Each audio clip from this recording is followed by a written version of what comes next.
আসসালামু আলাইকুম। বাগানের জন্য ফুল সংগ্রহ করার জন্য চলে এলাম আমরা মতিন বাইরে নার্সারিতে। 5টি টব পছন্দসই বিভিন্ন ধরনের ফুলের চারা নিয়ে আমরা টবগুলো মাটি সহ ভরাট করার চেষ্টা করছি। এখানে যাচ্ছে এটা কি ক্যালেন্ডুলা এবং দুটি ভিন্ন রঙের গাঁদা। এটা আবার তো নিচে ছিদ্র আছে। একটি গোলাপ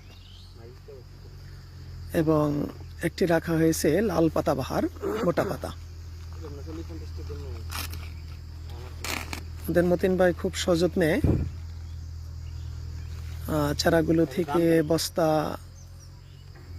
সরিয়ে তার নিজের তৈরি করা বাগানের মাটি দিয়ে একটা ঘাস আছে চারাগুলো টবের ভিতরে সাজাচ্ছেন।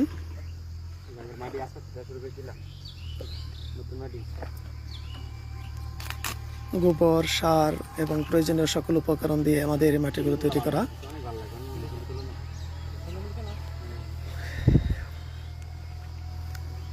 পর্যাপ্ত পরিমাণে মাটি দিয়ে খুব সুন্দরভাবে চারাগুলোকে টবের ভিতরে রাখা হচ্ছে।